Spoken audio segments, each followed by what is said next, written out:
My name's Aaron. Welcome back to my channel. How are you? I'm fantastic and I'm doing really well. And today I'm reviewing Allure Homme Sport Air Extreme, which I'm murdering. I'm very aware of that. This is £72 for 50ml. 100ml is £102, and 150ml is £125. The fragrance with aromatic and musky notes, the intense and carnal character invokes a man on the move, someone unstoppable. A composition that terms the fresh and sparkling notes of Italian mandarin with the green notes of Moroccan cypress. I don't like cypress. The enveloping notes of white musk are enhanced by the almondy chord of tonka bean, unfurling into an intensely sensual trail.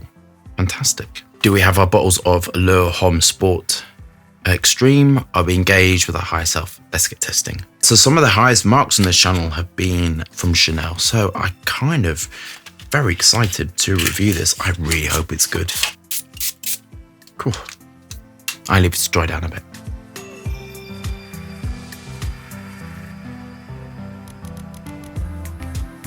I do like Chanel. I think it's good, but this is not my style of perfume. I'm gonna be straight up there and honest with you.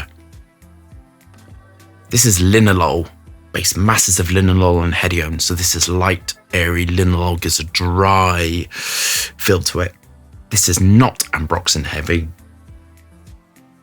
Acetates, diagemercinol. So this smells masculine, light, airy. I mean, it is what it is saying, what it's saying on the thing, which I appreciate. The mandarin and the orange, I quite like. This is mandarin done really well. You have to sweeten mandarin. That's quite a little bit unpalatable. Chanel always has that, I call it an aquatic, ozonic sort of quality to it, which I really like actually. It's aquatic, ozonic, clean. And the cleanness is a mixture of the musk, citronella, the geraniol, the sort of all of that sort of stuff mixed in with it. Classic and timeless, to be honest with you. Quite radiant. But this is drying down. I know because I tested this and I tested it in work as well. The performance in this isn't particularly good, but you have that lovely radiance for a little bit. Light, airy, formless, aquatic, ozonic. But then it's pretty much gone. What you can smell in the middle is the mixture of a raw material, which I'm using loads at the moment, which is like an aquatic raw material, which gives the smell of like water, sort of ozone, that sort of thing. When you mix it with linalool and citronella, you get this sort of finish, and it's dry. I think this would be great. I mean, it is sporty. I kind of think this is great to go to the gym with or to apply it and just feel fresh. It's fresh and clean. So that's kind of what I think it's like amazing for. I don't understand the extreme bit. Extreme to me is like monstrously long-lasting, monstrously projecting, bit of attitude, all of that sort of stuff. And I don't really think the extreme thing is kind of working with what I'm getting. It just smells like a really nice, clean, fresh fragrance. It's got a metallic feel to it, very modern, up-to-date perfumery. And that is a mixture of sort of like ambergris-like raw materials. And Isu Super is like an ambergris-like raw materials. In some companies, they call it ambergris ketone. So Icy Super is called by some companies ambergris ketone. I don't know how I feel about that. The dryness in modern perfumery is a musk called hibernide, and it smells very masculine and like hot iron, and that is prevalent in this. You can smell it. So when you smell this, think of a hot iron, think of sort of ceramic, and that's kind of the mixture of all of that sort of stuff. It's dry, it's further dried with ethyl vanillin. On to my final thoughts.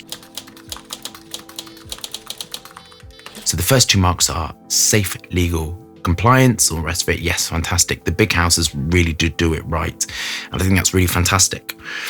Next two marks are longevity and projection. I think this was all right, actually. I mean, it didn't last anything more than 2 hours on me, but it was quite strong initially. Next two marks are the price. I think this is dead on the price. I think it's fantastic for the price. I quite like the bottle, actually. And then the last four marks are whether I like it. I really don't like this. And that's really personal. I don't like dry linen fragrances. I like sort of slightly sweeter fragrances. This is too much in that one, into that direction of dry linen metallic for my taste.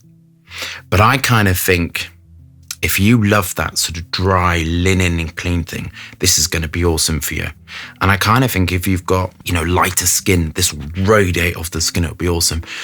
But I've got darker skin, so it kind of isn't going to do much on me, to be honest. I think if I was in the sun, no, it's still a little bit too linen-like for me. If I like linen fragrances and I went on holiday, I kind of think this would be lovely. I might say an 8 out of 10. I kind of think it's awesome. I kind of think Chanel's like an awesome house. I think it's built really well. Everything's really good about it, but it really just is not for me. I don't really like this sort of thing.